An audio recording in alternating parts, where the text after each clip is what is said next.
Et si je vous disais qu'il y a quelque chose qui vous échappe? Et si je vous disais que Jésus ne correspond pas vraiment à votre description? Et si je vous disais que disciple du Christ ne veut pas automatiquement dire chrétien? Et ce n'est pas parce que vous croyez en la foi que Jésus ne croyait pas à la soumission et à la conviction. Écoutez, vous dites que Jésus était Dieu et que Dieu était descendu. Nous disons que Jésus était un homme car Jésus était dépendant. Notre Dieu est tout grand et ne peut être compris. Vous dites que Dieu a été assassiné ou croyez-vous qu'il a fait semblant? Voyez-vous, Dieu nous a donné un cerveau et une logique. Mais j'imagine que Dieu voulait que nous les utilisions dans tout le reste, sauf pour ce sujet. C'est comme porter une croix et proclamer que vous aimez Jésus alors que si Dieu a été assassiné sur la croix ne devrait vraiment pas nous plaire. Je veux dire, porteriez-vous une hache si elle était utilisée pour découper votre mère en morceaux? Voyez-vous, c'est ce qui arrive quand vous croyez en la foi mais que vous ne croyez pas en la raison. Voyez-vous, nous adorions le Créateur jusqu'à ce que Satan nous tourne vers la création. Nous avons commencé à adorer les gens et à négliger celui qui les a créés. Nous avons commencé à croire que Dieu était mort. Mais comment un Dieu pouvait-il être créé? Une naissance miraculeuse et donc le Fils de Dieu a été engendré. Voyez-vous, la création de Jésus était facile, mais vous semblez avoir oublié que Dieu dit « soit », et c'est exactement comme avec Adam. Le concept est trop complexe pour que l'Église puisse simplement le comprendre. Mais il était le créateur de l'univers pour autant que nous le sachions encore plus. Et alors, si nous ne pouvons pas le voir, je veux dire, pourquoi faites-vous comme si notre univers était petit? Je veux dire qu'il y a encore tellement de choses que nous n'avons pas encore explorées. Je veux dire, il y a encore tellement de choses en tant qu'être humain que nous n'avons pas encore vues, touchées, entendues ou vues. Je veux dire, nos yeux ne peuvent même pas supporter la vue du soleil. Alors, comment pouvons-nous supporter la vue de notre Seigneur? Voyez-vous, Jésus avait l'habitude de prier, mais à votre avis, à qui priait-il? Je veux dire, si Jésus était Dieu, il priait sûrement en vain. Ou bien ne l'exigeait-il que lorsqu'il avait besoin de connaître la vérité, comme lorsque Dieu n'était pas sûr que ce soit la saison des fruits?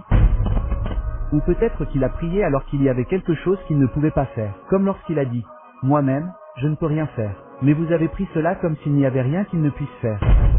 Voyez-vous, personne n'adorait Jésus. Alors demandez-vous pourquoi votre concept est si simple, mais il a laissé tant de gens confus. Voyez-vous, Jésus a prêché un seul Dieu, mais l'Église n'a pas réussi à le mettre en pratique. Et je veux dire, vous n'avez pas besoin d'être aussi bête pour savoir que 1 plus 1 égale à 1 ne vous donnera pas nécessairement une note de passage en mathématiques. Voyez-vous, l'Église a dit 3 quand Jésus a dit 1. Jésus a dit Dieu quand l'Église a dit Fils. Jésus n'a jamais dit adorez-moi. Il a plutôt dit prier. Mais vous avez choisi d'adorer Jésus malgré tout ce qu'il avait l'habitude de dire. Vous avez commencé à penser avec vos émotions et avez oublié de penser avec votre esprit. Je suppose que vous n'avez pas fait attention lorsque Jésus a dit notre Père, mais n'a jamais dit le mien. Vous prétendez être un disciple du Christ, mais vous choisissez quand même de manger du porc. Et vous vous dites chrétien, mais dans vos églises vous êtes occupés à boire du vin. Et juste pour clarifier, j'aime Jésus. En fait, je l'aime plus que vous. Parce que quand Jésus a dit de faire quelque chose, je le fais vraiment.